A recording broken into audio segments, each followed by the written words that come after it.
Assalamualaikum warahmatullahi ta'ala wabarakatuh.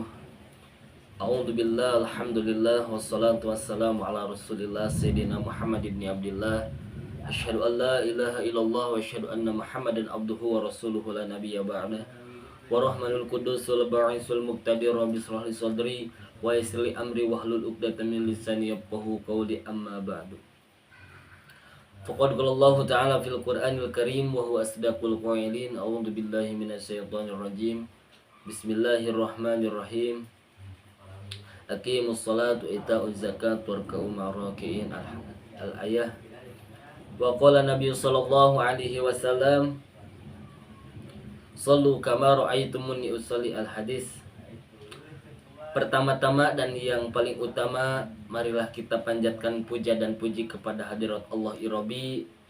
Salawat dan iringkan salam semoga tercurah limpahkan kepada junjungan alam, yakni Habibana wa Nabiyana wa Rasulana, baginda Nabi besar Muhammad Sallallahu Alaihi Wasallam. Tak lupa kepada keluarganya, kepada sahabatnya, kepada atba tabi'in, dan kepada kita selaku umatnya yang mengikuti ajaran beliau hingga yaumil qiyamah. Amin ya Allah ya rabbal alamin. Dan mudah-mudahan kita selaku umatnya mendapat syafaat khusus dari beliau jaga di yaumil akhir. Amin ya Allah ya rabbal alamin. Dan tak lupa yang saya hormati Bapak Haji Abdurrahman Soleh selaku dosen pengampu mata kuliah hadis 1, dan teman-teman sekalian yang melihat video ini yang saya hormati dan saya banggakan. Duduknya saya di sini akan menjelaskan tentang hadis salat. Ada banyak baginda Nabi besar Muhammad sallallahu alaihi wasallam mengutarakan hadis perihal salat berapa ribu, berapa ratus sampai tidak terhitung tentang hadis salat. Yang mana pada intinya, sebelum lanjut ke pembahasan yang lebih jauh, kita terlebih dahulu tahu apa sih pengertian dari hadis. Hadis itu ma udipa ilan Nabi sallallahu alaihi wasallam min qaulin au fi'lin au takririn au sifatin. Jadi hadis itu sesuatu yang disandarkan kepada Nabi Muhammad sallallahu alaihi wasallam dari segi perkataan, perbuatan, persetujuan dan maupun sifat. Kan ada kaidah mengatakan man lam ya'rif at-ta'rif lam yu'raf bil arif. Tidak dikatakan orang itu pintar, tidak dikatakan orang itu alim jika dia belum tahu apa pengertian dari ilmu tersebut. Terus di sini saya akan menjelaskan tentang hadis salat. Pengertian dari salat dulu aja. Apa sih itu salat? Imam Rafi'i dalam kitab Al-Bajuri berpendapat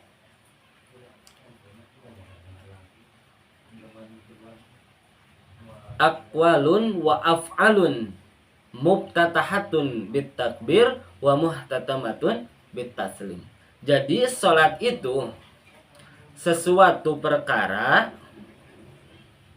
tingkah laku atau ucapan yang diawali dengan bacaan takbir lalu diakhiri dengan bacaan salam. Itu yang dinamakan salat. Di sini saya akan sedikit mengupas hadis baginda Nabi besar Muhammad sallallahu alaihi wasallam tentang keutamaan salat berjamaah, yang mana bunyi hadisnya qala Nabi sallallahu alaihi wasallam salatul jamaati tabdulu salatul fardhi bisab'i wa isrina darajat. Jadi salat berjamaah itu lebih utama dibandingkan salat sendirian. dengan perbandingan 27 derajat. Jadi gini, ketika kita sholat berjamaah di masjid, itu derajatnya di sisi Allah 27 derajat. Sedangkan kita melaksanakan sholat sendirian di rumah, khususnya kaum laki-laki, itu mendapatkan 1 derajat. 1 derajat itu bila kita melaksanakan sholat dengan benar, dengan tata cara yang benar, iftitah yang benar, cara baca Fatihah, makharijul huruf dan sebagainya. Itu 1 derajat kalau kita tidak berjamaah di masjid. Beda lagi jikalau orang sholat berjamaah di dalam masjid, itu di sisi Allah derajatnya 27 derajat. Maka khususnya buat kaum laki-laki, selagi kita muda, belum datang tua, selagi kita kuat, selagi kita sehat, sebelum datangnya penyakit, yuk kita bersama-sama kita ramaikan masjid, kita ramaikan dalam masjid, membaca Al-Quran, sholat berjamaah. Soalnya banyak sekarang masjid berceceran di mana-mana, tapi yang sholat berjamaah itu, Masya Allah, sedikit, cuma orang tua, banyak kakek-kakek, cuma amat tiangnya doang.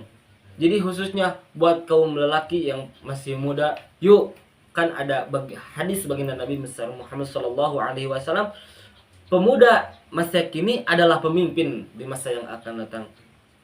Gimana mau bisa mimpin ini negara seorang pemuda jika akhlak dan perilakunya tidak mengikuti akhlak baginda Nabi besar Muhammad SAW. Jadi khususnya buat kaum pria, yuk selagi kita bisa, selagi kita kuat, selagi kita sehat, yuk kita laksanakan sholat berjamaah di masjid. Dan dalam sholat itu banyak sekali kenikmatan-kenikmatan yang kita belum rasakan, yang kita sudah rasakan, bahwa itu kita sudah merasakan nikmat dari Allah Subhanahu wa taala dalam sholat. Kita bisa, kan kita melaksanakan sholat itu dijaga oleh Allah perbuatan kita dari maksiat, dijaga oleh Allah dari perbuatan keji, dijaga oleh Allah semua tingkah perilaku hidup kita. Jika kita sering melaksanakan sholat, suka melaksanakan sholat, melaksanakan perintah Allah, menjauhi larangannya, hati ini akan dijaga oleh Allah Subhanahu wa ta'ala.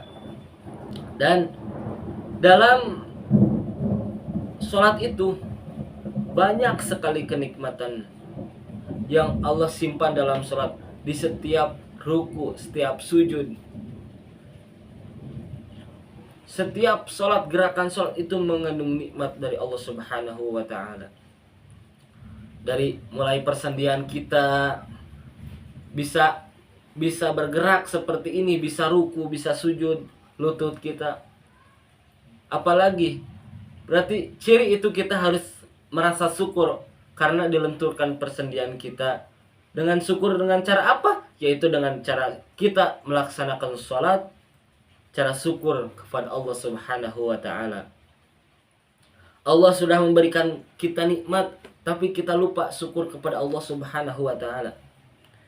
Jadi khususnya buat kaum muslimin, muslimat, jangan lupa bersyukur atas nikmat Allah yang sudah berikan kepada kita.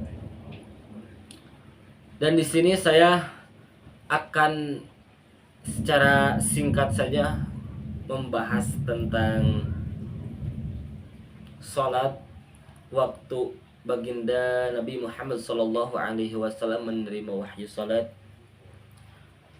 Seperti mana Allah berfirman dalam Al-Quran, Bismillahirrahmanirrahim, Subhanalladzi asra bi'abdihi laylam minal masjidil haram ilal masjidil aqsa.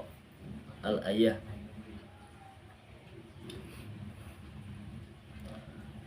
Nabi besar Muhammad Shallallahu Alaihi Wasallam menerima wahyu dari Allah Subhanahu Wa Taala untuk melaksanakan sholat, dia berangkat. Kalau kata santri itu kan asra yusri isran. Jadi berjalan Nabi Muhammad SAW dari Masjidil Haram hingga Masjidil Aqsa. Dari Masjidil Aqsa Nabi Muhammad diangkat ke langit ketujuh menerima wahyu salat. Yang tadinya salat itu 50 rakaat sudah diterima oleh Nabi Muhammad SAW. Pas sudah turun dari langit ketujuh bertemu dengan Nabi, jangan 50 rakaat, umat kamu tidak akan kuat. Kembali lagi berhadapan dengan Allah Subhanahu Wa Taala, Nabi Muhammad meminta agar jangan 50 rakaat kepada Allah Subhanahu Wa Taala. Saking Nabi Muhammad cintanya kepada umatnya, beliau rela berkorban, meminta dispensasi atau meminta agar dikurangi, karena tahu umatnya itu lemah, tahu umatnya pasti tidak akan kuat untuk melaksanakan dalam satu hari satu malam melaksanakan salat 50 rakaat. Pada akhirnya Nabi Muhammad SAW menerima wahyu dari Allah, yaitu dengan titik akhir melaksanakan sholat yang lima waktu. Yang 5 waktu itu kan yang sudah kita ketahui, sholat duhur, sholat asar, sholat maghrib, sholat isya, sholat subuh. Itu adalah wahyu dari Allah Subhanahu Wa Taala kepada baginda Nabi besar Muhammad SAW dan kepada kita selaku umatnya untuk melaksanakan sholat itu. Hukumnya bagi umat Islam wajib melaksanakan sholat yang 5 waktu. Betapa cintanya Nabi baginda Muhammad SAW kepada umatnya. Apa yang dipikirkan Nabi besar Muhammad SAW sebelum wafatnya? Beliau bukan memikirkan keluarganya, beliau bukan memikirkan istrinya, anak-anaknya, tapi beliau memikirkan umatku. Saking cintanya baginda Nabi besar Muhammad SAW kepada umatnya. Mungkin tidak panjang lebar dari saya. Mudah-mudahan ada manfaatnya. Bila ada kata tutur kata yang kurang berkenan, mohon maaf. Yang baik datangnya dari Allah, yang buruk datangnya dari saya diri pribadi. Khususnya pada kaum muslimin wal muslimat, yuk kita sering membacakan salawat kepada baginda Nabi besar Muhammad SAW, apalagi di bulan Rajab ini. Nabi Muhammad SAW diperintahkan untuk melaksanakan salat yang 5 waktu. Yuk kita sering bersolawat, tanamkan rasa diri cinta kita kepada baginda Nabi besar Muhammad SAW. Mungkin tidak banyak yang saya katakan, mohon maaf bila ada kesalahan dalam tutur kata saya. Saya pamit. Assalamualaikum warahmatullahi taala wabarakatuh.